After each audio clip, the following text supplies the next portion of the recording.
Okay, so time now for us to do the news, and let's quickly give you the headlines for today. And now coming up today in the news is the Catholic Bishops Conference asks government and the Ghanaian public to do more in fighting the twin cancer of bribery and corruption in Ghana.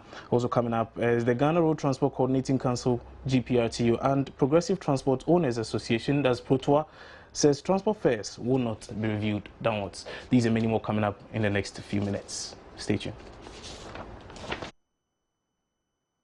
Catholic Bishops and the Catholic Bishops Conference is asking both government and the Ghanaian public to do more in fighting the twin cancer of bribery and corruption in Ghana.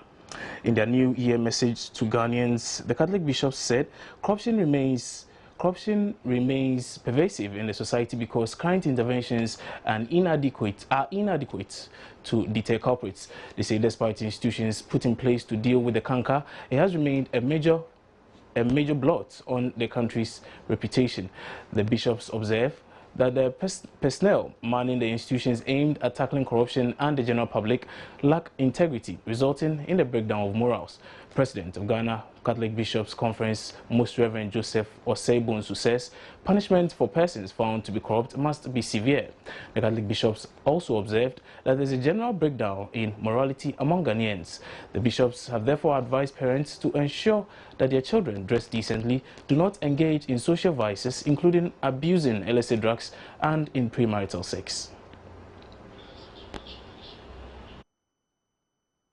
Let's do some water shortage now, but just before that, probably we would have to take something on the Media Foundation for West Africa. And Executive Director of Media Foundation for West Africa, Suleiman Abrahima, says, unlike politicians, the media in West Africa must not fail the sub-region. This message was contained in a New Year message by the Freedom of Expression and Democracy campaigner. In a message for the New Year, Media Foundation for West Africa noted, a lot has been achieved, but a lot more will have to be done. It said the media have also shown why their freedom matter, but they have to do a lot more, especially on professionalism. The statement added that 2015 should be a year in which media for development is seen in action. The Media Foundation for West Africa stated that it calls for more professionalism and serious advocacy journalism. The statement continued, quote, the media must truly become the watchdog of our societies. They must expose corruption and follow up until perpetrators are punished. The media should promote and defend citizens' rights to freely express themselves and participate in governance process. The media must hold governments and politicians accountable for their promises and fight against destruction of our environment.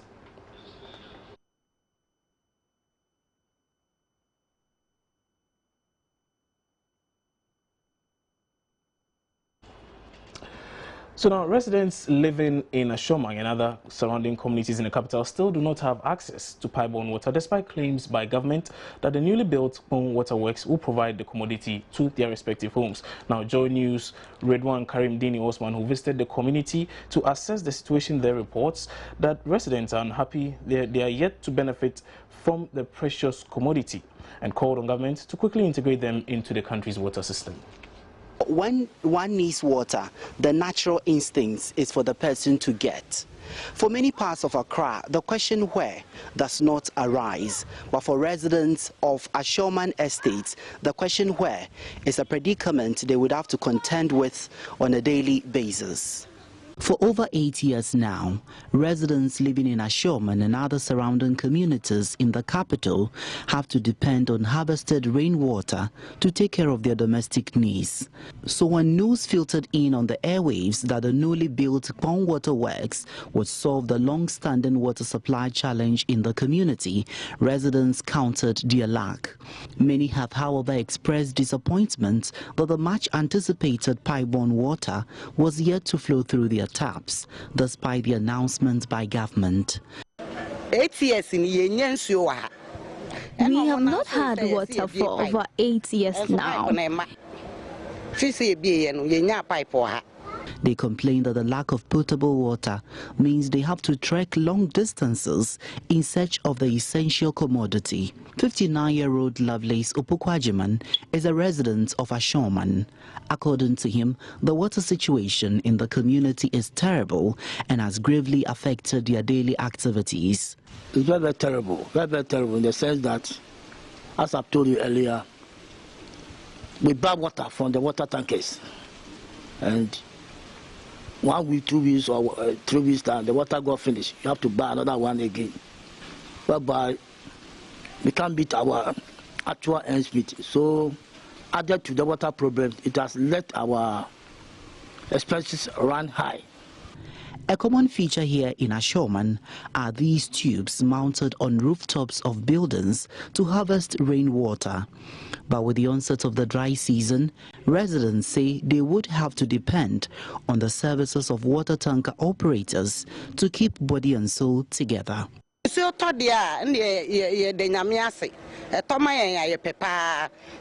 are always on the lookout whenever the clouds gather.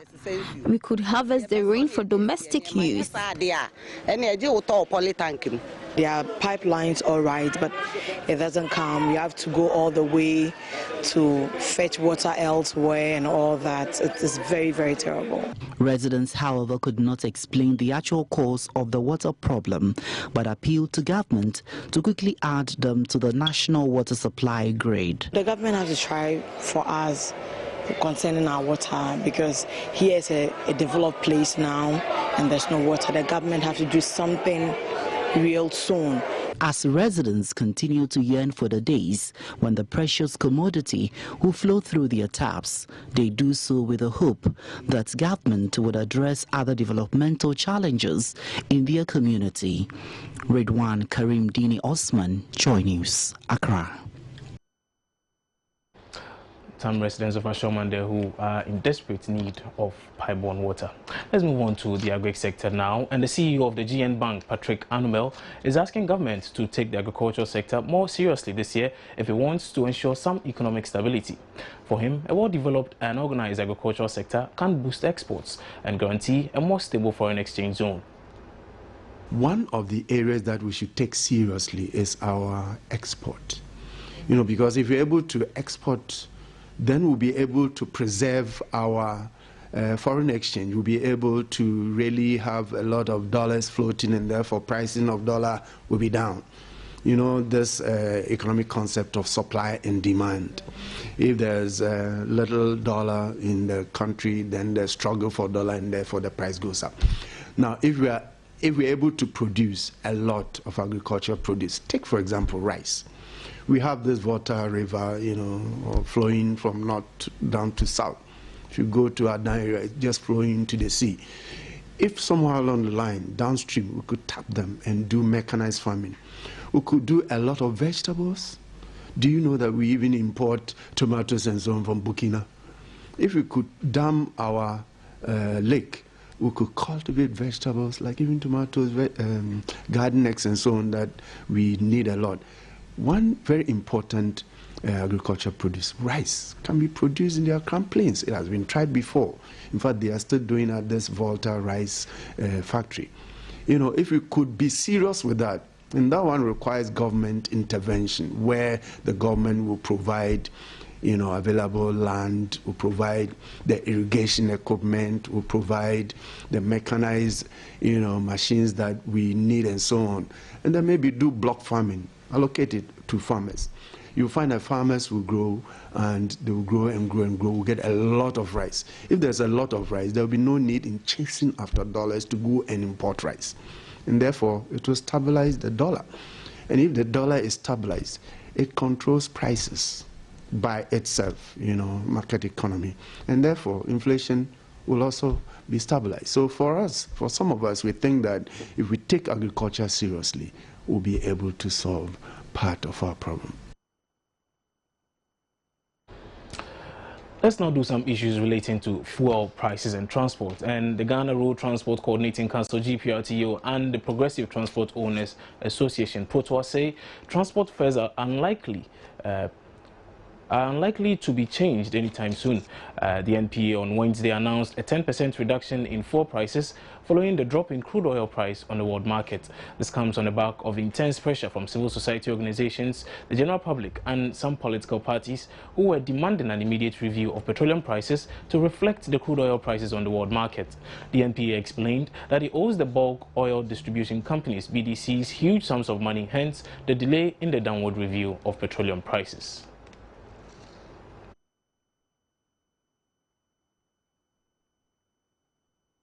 Still on fuel prices, this time let's take a look at its correlation with food prices. And prices of goods and services are not likely to go down anytime soon, despite significant reduction in prices of petroleum products. Usually a reduction in transport fares can cause a reduction in prices of goods on the market, but traders say there would not be any such reduction in prices of their wares even if transport fares are reduced. President of the Ghana Union of Traders Association, George Ofori, says even if there will be a reduction in the prices of goods on the market, it won't happen anytime soon. He indicated that traders would also like to make gains from the fuel price reduction before reducing the prices of their goods. The National Petroleum Authority, NPA, on Wednesday reviewed prices of petroleum products downwards by 10%.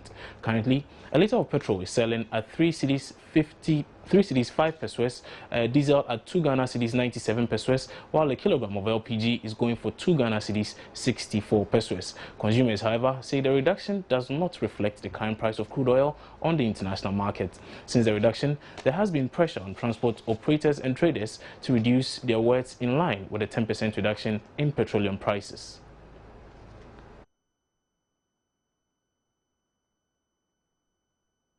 To some politics now, and the National Democratic Congress has implored Ghanaians to rally behind the president to fulfill the Better Ghana agenda he promised the nation.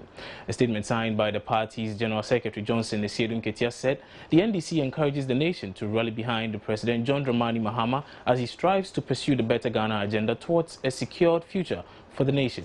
The NDC, in its New Year message to citizens, urged the nation to embrace 2015 with selflessness, discipline and commitment towards the attainment of the nation's socio-economic and political aspirations. According to the NDC, despite the many socio-economic challenges the nation faced in 2014, the country was also blessed with unmerited favor.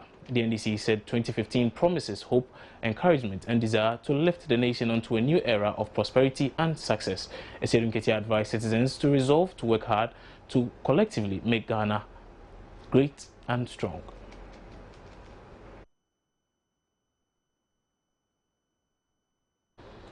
Well, that's all for the news. Aisha Ibrahim is up next with some sports.